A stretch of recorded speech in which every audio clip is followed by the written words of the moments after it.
부산시장의 김기철 기자입니다.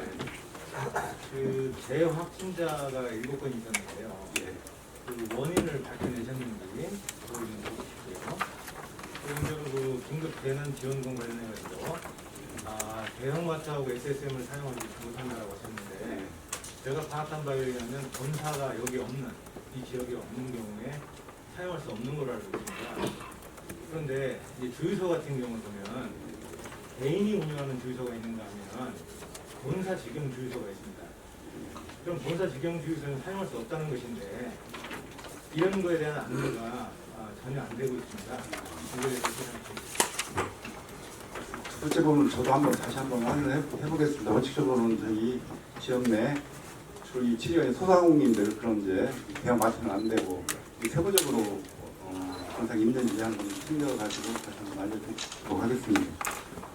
7명에 대한 확진자 사실 그 원인 재양성 원인에 대해서 따로 저희가 밝혀낸 건 없습니다. 이 관련해서는 아마 우리 보건소장님 나와 계시거든요. 네. 앞에 나와서 마이크 들고 여기서 말씀하셔도 됩니다. 마이크 들고. 네, 보건소장 권문혜입니다. 네,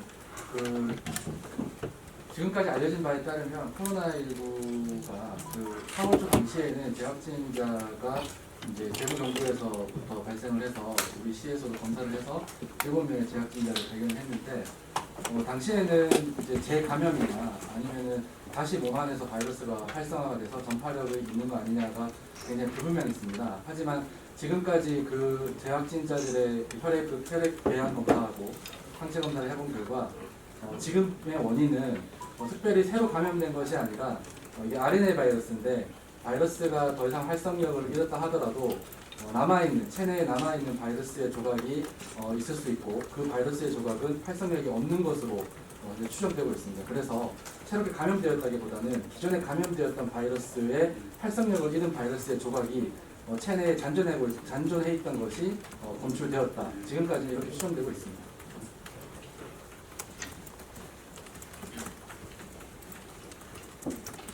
네, 다음 질문 받도록 하겠습니다.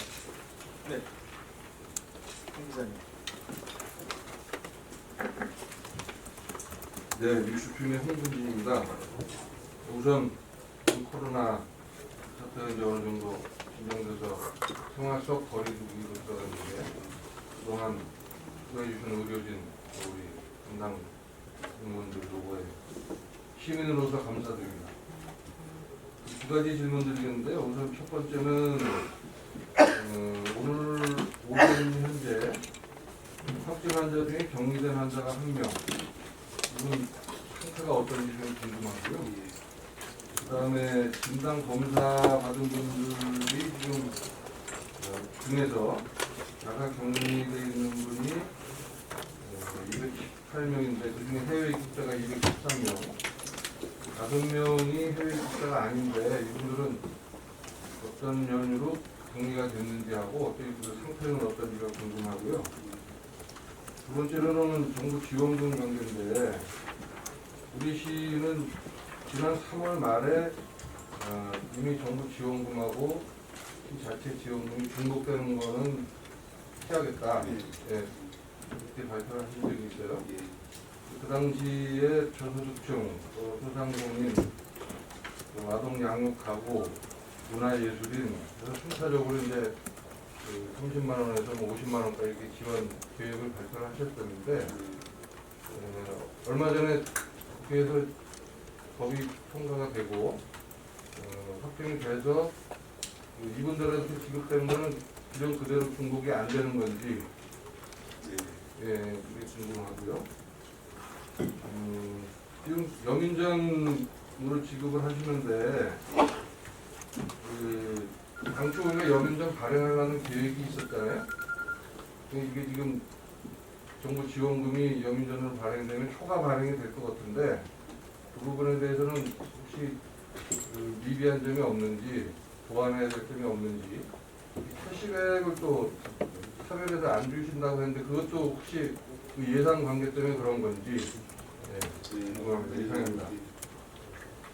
마지막부터 이게 사실 그 몇민전 그 금액하고 상관이 없고 이건 별도로 긴급 별도로 이제 선물카드를 만들어 가지고 하는 거기 때문에 거기하고는 뭐 한도하고는 별 상관이 없다는 말씀 드리겠습니다. 그리고 아까 지금 환자 이제 한 명이 남아 있습니다. 한 명이 남아 있는데 이 환자는 현재 거의 증상이 없고 상태는 양호한 상황입니다. 다만 이제 아마 오늘이나 내일 정도 다시 이제 검사를 등재제 검사를 받을 예정입니다. 계속 2번 받아서 이제 음성이 나와야지 이제 완치가 되는 거기 때문에 아마 조만간에 1차 검사를 아마 받을 걸로 예상이 됩니다. 정부 지원금 관련해가지고 제가 지금 뭐 소상공인 뭐 여러 가지 주고 있는 거하고는 그건 중복 그건 별도로 지급하는 거고 이건 좀 국민 대상으로 준 거기 때문에 그건 별개로 생각하시면 될 것 같습니다.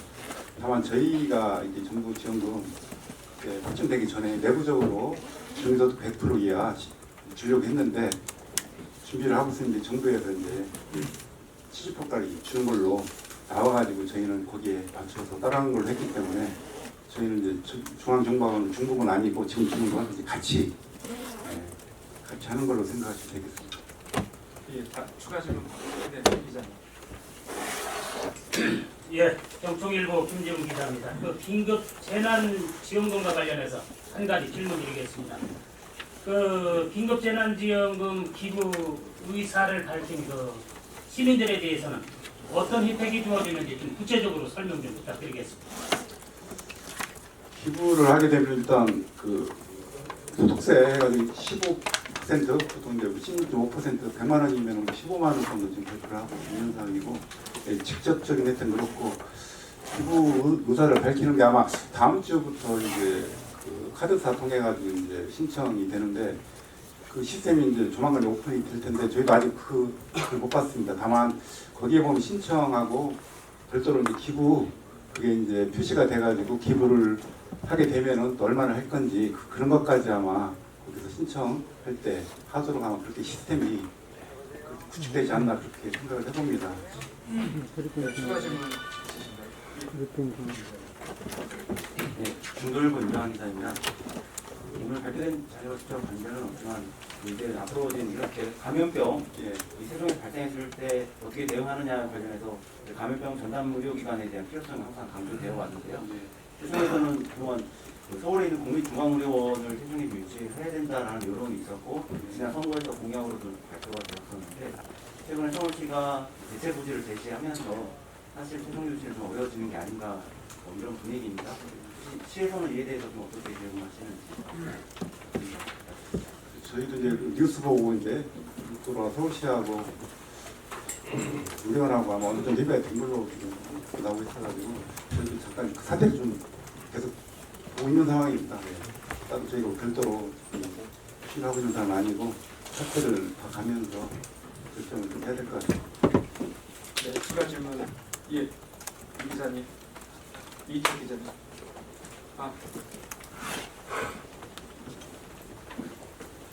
세종포스트 이기입니다. 재난지원금 관련해서 일단 질문 드리는데요.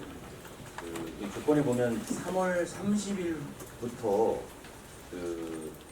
3월 29일까지 이제 세종시에 이전해 온 분들만 세종시에서 이걸 활용할 수 있고 3월 30일부터 여기 세종시에 이사를 오신 분들은 예를 들어 제주도에서 오신 분들은 제주도에서 소비해야 되고 이런 부분에 대한 좀 어려움을 호소하시는 분들이 있는데 이 부분에 대한 어떤 뭐 다른 보완책이 있는지에 대한 질문 하나는요. 그리고 그 부부가 주민등록이 서로 다른 경우 세종시에 한 명이 있고 다른 지역에 나가 있는 경우에 각각 40만 원을 받는 것인지 요 내용이 좀 불분명하게도 나와 있어서 그 부분에 대한 설명을 좀 부탁드리고요. 그리고 아까 이제 처음 질문이 나왔었는데 여기 자료상으로만 보면 신용 체크카드 포인트와 기프트카드의 어떤 사용처가 조금 예시가 좀 달라져 있는데 기프트카드는 기업형 슈퍼마켓, 그러니까 뭐 이마트 24시라든지 뭐 홈플러스 뭐 이런 관련한 것들이 있잖아요. 거기에서는 이제 기프트카드 사용할 수 없고 뭐 신용 체크카드 통해서 사용할 수 있는 것인지 이 부분에 대한 좀 명확한 설명이 좀 안 돼 있어서 요 세 가지 질문 좀 드리겠습니다.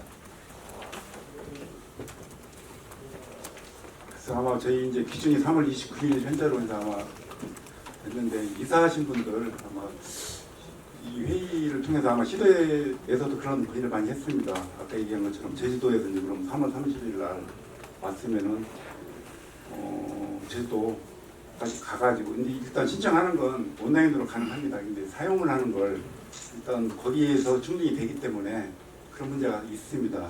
그래서 현재로서는 행안부에도 건의를 계속 하고 있는데 이렇게 한시적으로 한 달 만에 전 국민 2,100만 가구를 하다 보니까 전출입이 상당히 많습니다. 많아가지고 그런 상황까지 아마 일일이 하기는 어렵다 그런 입장인데 지금 그런 상황입니다. 그 고충은 알고 있습니다. 네. 부부가 세대주가 이렇게 세대주가 이제 분리가 되면 원칙적으로 이게 기준이 주민등록 등본 그거하고 이제 보안적으로 이제 그 건강보험료 피부양자로 돼 있으면 이제 한각으로 보는데 주소가 틀리고 건강보험료 별도로 돼 있으면 아마 별도로 아마 볼 것 같습니다. 예. 예. 하나 더 아직 예. 말씀하시죠. 사용처. 사용처는 이게 카드랑 신용카드가 다른 건지. 신용카드하고 좀 저희 여민정 카드하고는 사용법이 약간은 좀 틀립니다. 신용카드나 이쪽 보면 홈페이지 들어가면 그쪽에 사용처가 이제 세부 쭉 나와 있거든요. 그리고 여민전은 우리 여민전 기프트 카드는 지금 우리 여민전 그 사용 범위 내에서 지금 사용하는 거기 때문에 아무래도 조금 차이는 좀 있는 걸로 아는데 그 차이를 저희가 정리를 한번 해가지고 그건 예시를 세부적으로 좀 드리도록 하겠습니다. 네, 추가 질문 여시 씨, 예, 송 기자. 예, 유시스의 송성원 기자입니다. 그 해당 부서가 맞는지는 잘 모르겠는데 질문하겠습니다. 그 재난지원금 용처하고 사용 기간이 제한된 차례에 이를 악용한 이제 물가 교란 행위 조짐이 이제 보이고 있어요. 예를 들어서 이제 다른 지역 같은 경우는 인구 한부가 4,500원이라든가 5만 9천 원짜리 옷을 샀는데 수수료가 5,900원이라든가 하는 이제 물가 상승과 관련해서 일부 상가들 그 상가 업주들이 이를 이제 악용하는 사례가 있는데 해당 부서가 맞는지 모르겠지만 세종 씨의 좀 의뢰 대책이 혹시 있으신지 궁금합니다. 거기에 대해서는 아직 저도 관련한 우리 지역 경제 파트에다가 그런 사항이 있는지 좀 저희가 한번 전달을 한번 해보겠습니다.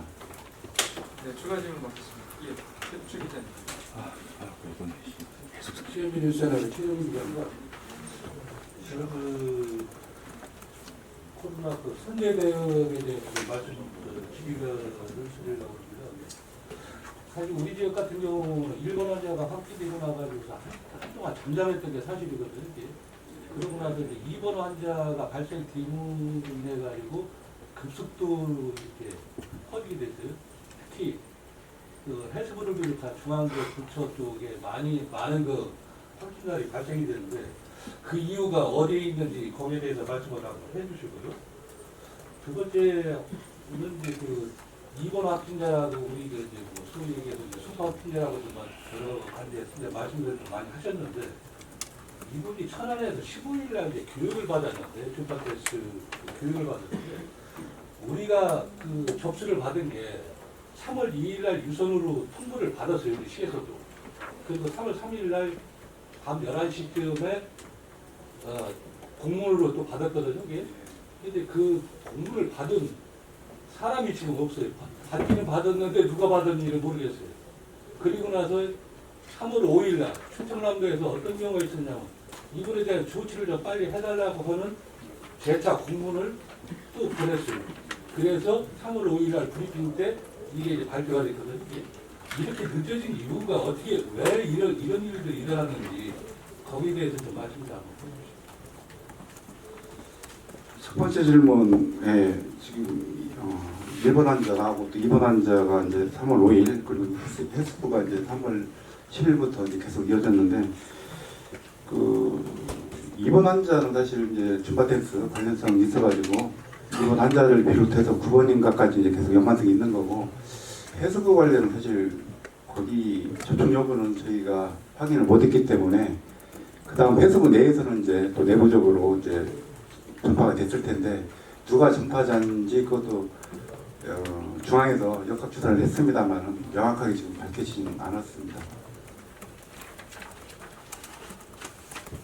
그리고 또 하나가 그리고 저기 또 하나는 뭐냐면은 저기요. 예.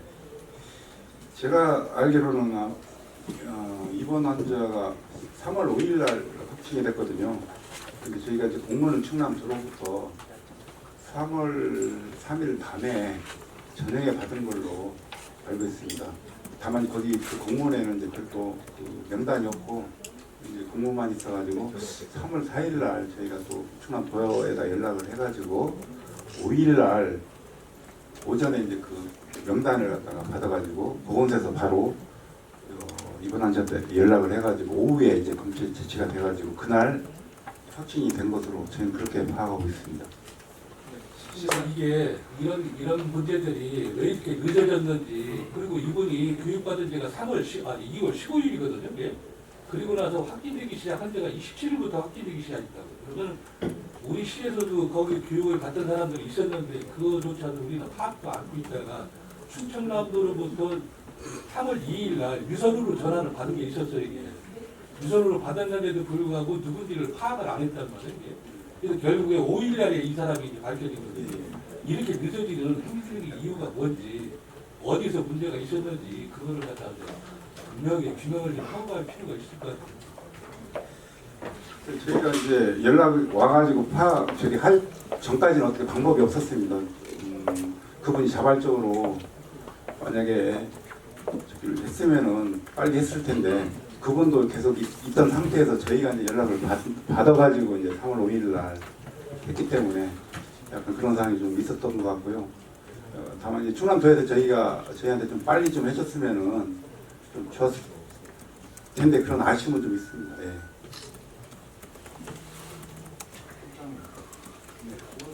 보건소장님이 추가 답변 하죠. 보충 설명을 좀 드리면, 그 2월 27일부터 중과펜스로 인한 추가 환자가 천안에서 확진이 되었지만 2월 15일에 그 중과펜스 워크숍에서 감염이 전파가 일어났다는 사실은 그 당시에는 충남에서도 파악을 하지 못했고 이제 이후에 3월이 들어서야 이제 2월 15일에 중과펜스 워크숍에서 전파가 일어났다는 것을 충남에서 인지가 됐고 이후에 이제 공식적으로 최종적으로 저희 세종시에 인지된 거는 3월 5일입니다. 3월 5일 오전에 저희가 인지를 하고 오후에 바로 환자를 불러서 검사를 하고 그날 밤 자정 가까이 돼서 확인이 되었었습니다. 근데 사실 그 천안에서는 그분이 그 중과테스트 강사가 5번 환자거든요. 5번 환자로부터 시작해서 1번서부터 18번까지 확진이 된 거 이미 미리 알았었단 말이에요. 확진이 된 걸 미리 아는 거하고 그 확진이 된 사람들이 어디서 전염이 되었다는 것을 아는 거는 전혀 그 다른 영역의 문제이고 그 부분에 대해서는 천안에서는 확진이 된 거 사실은 인지를 했지만 이 사람들이 대규모 감염이 이루어진 장소와 시각이 2월 15일 날 그 장소였다는 거는 그 이후에 역학조사 결과에서 밝혀졌고 그 당시에 환자가 발생했을 때는 확인되지 않았었습니다. 충남에서는 그랬었고요. 저희로서는 충남에서 최소한 감염원 사실까지는 인지를 해줘야 저희도 역학조사를 할 수 있다는 말씀을 드립니다. 그러니까 우리는 거기에 대한 대응을 잘 못하는 사실입니다. 예, 다음 추가 질문 받도록 하겠습니다. 네, 시사토치 기자입니다. 시사토치 이용기 기자입니다. 재확진 사례에 대해서 7명 평시에 재확진 분들이 계시는데 연치가 다 원적은 보고 있지. 아까 말씀하시기를 활성력 이런 바이러스 조각으로 추정한다고 하셨는데 7명 모두 그렇게 판단하시는 건지 하고 추정한다고 하셨는데 지금은 그렇지 않을 수도 있다라는 걸로 또 해석이 되는데 또 다른 분들에 대한 감염 전파시킬 수 있는 위험성도 있는 걸로 봐도 되는 겁니다. 그건 보수장님이 우리 전문가니까 말씀하시죠. 그 7명 모두가 활성력을 잃은 바이러스 조각이 단전능이 검출되었다고 지금 좀 판단을 하고 있고요. 그리고 아까 추정이라고 말씀드린 거는 이제 재양성이 나온 분들의 항체 검사와 바이러스 배양 검사를 실시를 했습니다. 그래서 모든 재양성자들 이 검사는 질병관리본부에서 실시를 했고 질병관리본부의 발표에 따르면 검사한 모든 재양성자에서 바이러스에 대항하는 중화 항체가 생성이 됐다라고 확인을 했고 그리고 모든 재양성자의 그 호흡기 검체에서 바이러스의 배양이 지금까지는 바로 배양이 이루어지지 않았다라고 이제 밝히고 있습니다. 그렇기 때문에 지금 바이러스 배양이 되지 않는다는 것은 바이러스가 살아있을 가능성이 희박하다고 판단할 수 있고 실제로 전국적으로 300명 가까운 재양성자가 확인이 됐는데 이들의 동거 가족에게도 전파가 단 한 차례도 이루어지지 않았다는 정황을 봤을 때 대부분의 전문가들이 바이러스의 전파력은 없다라고 판단을 하고 있지만 완전히 그렇다라고 발표하기까지는 조금 더 시간이 걸릴 것 같고 지금으로서는 상당히 가능성이 그렇게 높다라고 저는 하고 있습니다. 네, 추가 질문 있으시면 받도록 하겠습니다. 네. 생활 속 거리두기에 대해서 질문드리겠습니다. 어제부터 생활 속 거리두기가 시작이 됐는데요. 시에서 지금 그 공공시설에 대해서 시민들 의견을 수렴해서 단계적으로 개방한다고 하는데 이건 이미 생활 속 거리두기 시작이 됐는데 아직도 그런 공공시설을 개방 안 하고 있는 거죠. 일단 뭐 민간 시설에 대해서는 다 이제 개방이 됐는데 이제 저희가 이제 공공시설은 지금 학교도 그렇고 이제 단계적으로 지금 하고 있습니다. 그래서 저희도 이제 공공시설 중에서 실내 뭐 실외 시설 거기서 이제 밀집도가 분산이냐 밀집이냐 그런 유형을 또 나눠가지고 단계적으로 지금 할 계획입니다. 주로 이제 복컴 그런 것도 지금 내부적으로 이제 의견 수렴을 해서 이제 곧 언제 개시할 건지 아마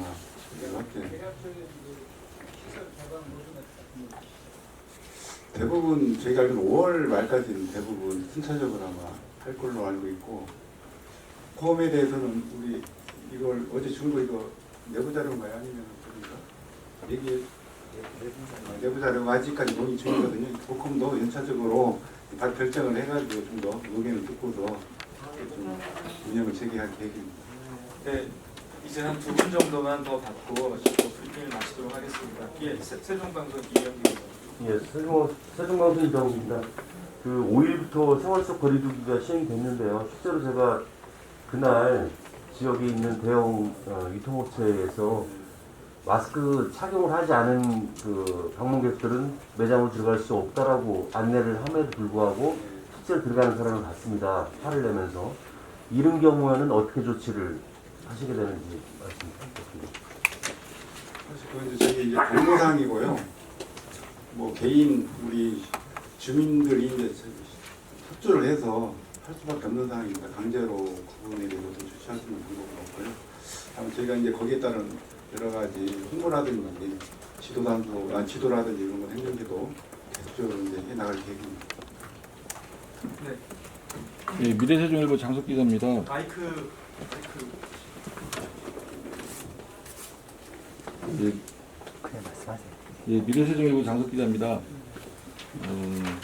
13일부터 이제 우리 학생들이 등교를 하게 되는데요. 여기 보니까 시에서는 초중고 해가지고 교육청에서 이제 꼼꼼하게 대비한다고 돼 있고 교육청에서는 한 15억 정도를 들여가지고 준비를 하고 있는데 지금 방역 체계가 방역하는 게 지금 세균을 방역을 하는 건지 아니면 바이러스를 방지하기 위해서 방역을 하는 건지 무슨 얘기냐면 제가 알기로 바이러스는 숙소가 있는 상황에서 2시간 정도밖에 살 수 없다고 알고 있습니다. 근데 교육청에다 물어보니까 주말을 이용해서 방역업체에다가 위탁을 준다고 하는데 2시간만 되면 없어지는 그 바이러스를 굳이 그렇게 해야 될 것인지 또 하나는 그 방역 하시는 분들이 방역제가 무엇을 아이들한테 해가 되는지 안 되는지 그 제품에 대한 것을 확인을 하고 그걸 하는 건지 또 하나 또 질문한다면은 손소독제를 분명히 이제 애들이 계약하면 우리 아이들이 손소독제를 이제 하게 되는데 손소독제가 어른들도 매일 하다 보니까 건조증이나 여러 가지 좀 많은 그 가려움증이나 발열 뭐 이런 것까지 나오고 있습니다. 그 이유는 손소독제에 에탄올 성분이 너무 많아 있다 보니까 그런 영향이 있거든요. 근데 여린 피부를 가지고 있는 우리 학생들에 대한 거기에 대한 구체적인 그 방역에 대한 준비는 어떻게 하고 계신지 질의입니다. 이 관계도 우리 보건소장님이 아무래도 답변하는 게 좋을 것 같습니다. 바이러스가 그 공기 중이나 공간에서 2시간 이후에는 계속 남아있을 가능성이 희박하지만 언제 다시 우리가 모르는 사이에 환자가 지나갈 수 있고 그 환자가 무증상 감염으로 이미 나중에 나오게 되면 이미 그 사람이 다녀갔던 장소는 오염이 되어 있는데 그 장소에서 전파가 일어날 수 있거든요. 그러니까 언제든지 지역사회에 대해서 우리가 모르는 시점에 환자가 지나갈 수 있고 그것들을 항상 고려를 해서 주기적으로 반복적으로 실내 공간을 계속해서 방역을 하고 있는 거고요. 아마 전국적으로 지역사회 감염이 상당 기간 없고 우리나라에서는 거의 퇴치 수준에 달하다라고 하면 그럴 가능성이 떨어지기 때문에 방역도 단계적으로 완화를 하는 것이 맞다고 생각을 합니다. 그렇기 때문에 지금 단계에서는 좀 더 등교를 앞두고 그런 부분에 좀 방역을 계속 유지는 해 나가는 게 사전 예방적 차원에서 적절하다고 보고 있고요.